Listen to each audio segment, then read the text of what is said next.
आदाब, मैं हूँ रेहान सैयद और आज हम एक बहुत अहम मौजू पर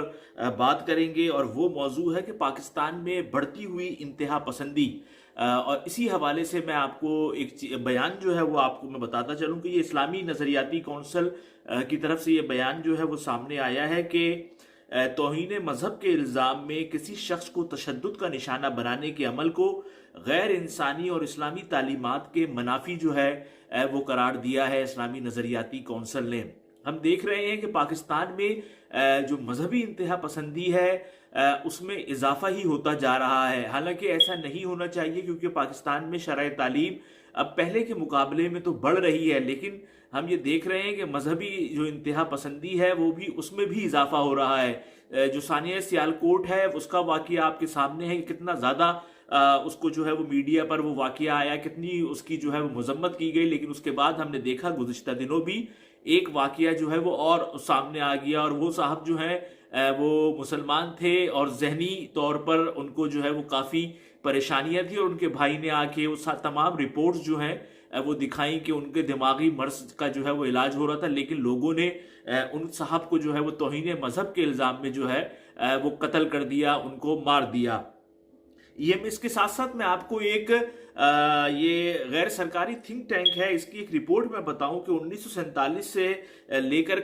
जो है आज तक सैकड़ों अफराद के खिलाफ जो है वो तौहीन मजहब के जो है वो पर्चे कटे हैं और उनमें से 89 अफराद को जो है वो कानूनी कार्रवाई मुकम्मल होने से कबल ही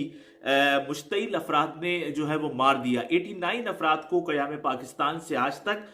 तौहीन मजहब के नाम पर जो है वो मारा गया है और रिपोर्ट के मुताबिक 2011 से 2021 के दौरान तौहीन मजहब के इल्ज़ामात के रुझान में इजाफा हुआ है और इस दौरान 1287 शहरियों के खिलाफ इल्ज़ामात जो हैं वो आयद किए गए हैं। आप ये देखें कि जितने मसाइल पाकिस्तान में हैं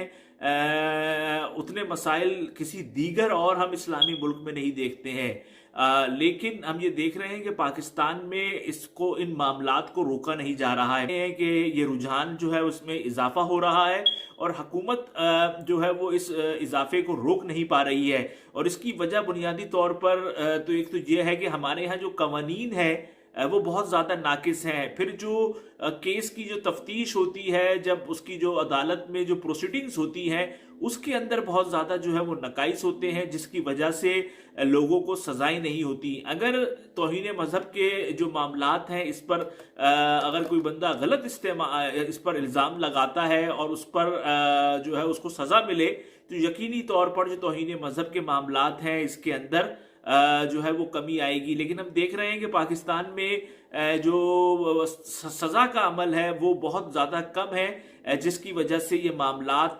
जो है थमने का नाम नहीं ले रहे हैं। इन मामलात की वजह से पूरी दुनिया के अंदर पाकिस्तान का जो नाम है वो बदनाम होता है और हमारे यहाँ जो हुक्मरान हैं वो भी इन मामलात को इतना ज़्यादा संजीदगी से नहीं लेते हैं। शायद वो भी डरते हैं पाकिस्तान के जो इंतहा पसंद तबकों से। लेकिन इसके अलावा हम ये देखते हैं कि पाकिस्तान में जो मजहबी जमातें हैं उनके ऊपर ऐसा लगता है कि किसी रियासती इदारे का हाथ है।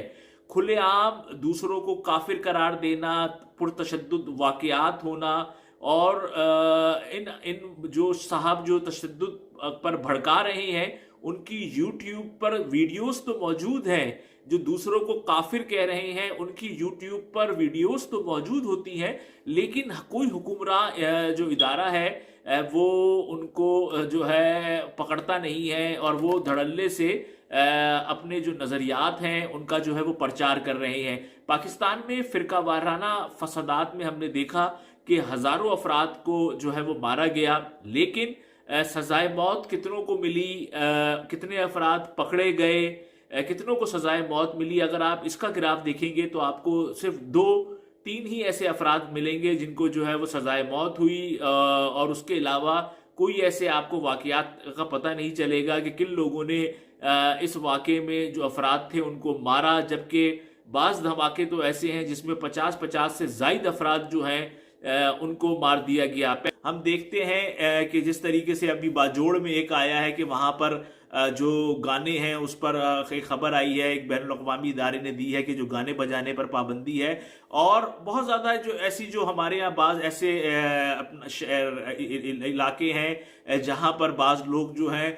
وہ شیو نہیں کرتے۔ ایک بار تو میرا اپنا واقعہ ہے کہ جب میں ایک ٹی وی چینل میں انٹرویو کے لیے جا رہا تھا تو صبح ان صاحب نے مجھے 7 بجے بلایا، اور ایسا انٹرویو جو ہے وہ میں نہیں سمجھتا کبھی کسی کا ہوا ہو کہ صبح 7 بجے